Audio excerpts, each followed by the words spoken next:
This module will introduce the concept of a Gemba walk and its relationship to process waste and data collection. By the end of this module, learners will be able to define a Gemba walk and its importance, define and explain components of a Gemba walk, understand value, identify the 8 wastes, and understand the Gemba walk data collection process. Once your team has established the aim of your project and determined how you will measure improvements, the next step is to identify specific changes you want to make. Conducting a Gemba walk helps you to determine where you are in a process, or your current state, and where you want to be, or your future state. Once you complete this walk through the process, your team will be able to determine where in the process changes need to be made.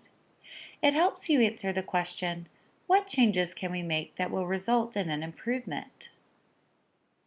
Before you can make an improvement, it is important to understand how your current process works. A great way to accomplish this is by conducting an observational walk, also known as a Gemba walk, where you go to where the work is done and observe the process. It is important to observe the process and flow firsthand so that you can see how the process is actually performed versus how you think it is performed. It is best to schedule a time when your entire QI team can conduct a Gemba walk together. Conducting a Gemba walk helps you to understand your current process by experiencing the process flow firsthand and collecting real-time data that relates to and supports the accomplishment of the aim. On a Gemba walk, you may conduct simulations if you are unable to witness the process firsthand, time studies, data mining, and surveys when collecting quantitative data, and focus groups, interviews, and surveys when collecting qualitative data. Then, you take the data you collected and visually display the current process or system in a value stream map. We cover value stream maps in detail in a separate module. When you are observing the process, you should look for wastes in your process or system and try to eliminate them. Value added are things that add value to your organization and especially its customers. Provider time, services, responding quickly to customer needs, etc. Non-value added but necessary are activities that are necessary but not seen as value. For example, paperwork that is required by the state but isn't seen as valued by the customer. We want to reduce these non-value added but necessary steps when at all possible. Non-value added are things that aren't valuable. For example, waiting for a provider, errors in completing forms, or recording customer information. We want to eliminate these steps when at all possible. When doing the Gemba walk through the process you are trying to improve, it is important to capture and categorize any types of waste that you see. This information will help complete the story that your data tells, as well as allow you to pinpoint where and how changes will need to be made. There are 8 types of waste that you may find in your organization's processes, and they can be summarized for easy remembrance using the acronym DOWNTIME. Defects are errors, miscommunication, calling the wrong person, form completed incorrectly, anything that will need to be redone. Errors must be corrected. Thus, this rework is waste. Overproduction is producing more than is needed. Too many copies of forms, multiple workers responding to the same customer request, etc. Waiting is just as it sounds. Patients may wait to see the provider, nurses may have to wait to use equipment, waiting in line at the pharmacy, etc. Non-value added processing is when multiple unnecessary steps are taken. Duplication occurs, or there is hunting and searching for items. For example, if a process requires multiple signatures, but really only one is mandated by the state or law. Transportation is the movement of things. like when a chart must be carried back and forth from registration to multiple rooms, or when driving to an off-site storage facility. Inventory is when there are too many or too few materials or supplies on hand, and when it is difficult to find things. Files in a cabinet that are no longer used, overstocked supplies, or outdated supplies. Motion is similar to transportation, but instead of things, it is the movement of people.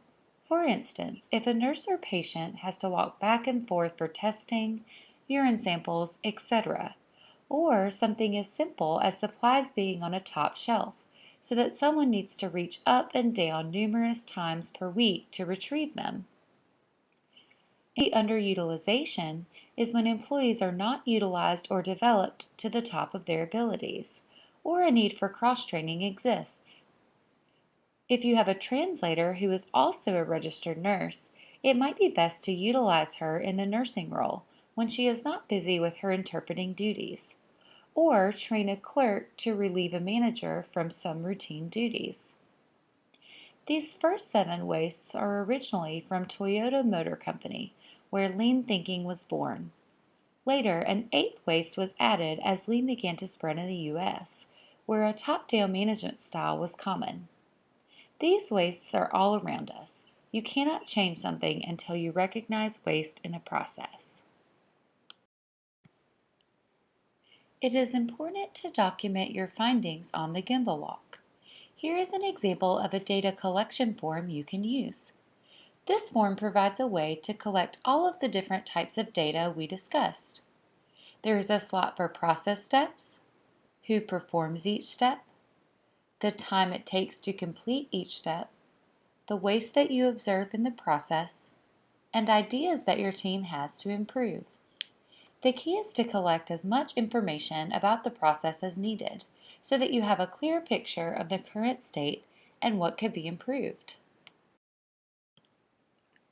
There are 2 main types of data you will be collecting, quantitative and qualitative.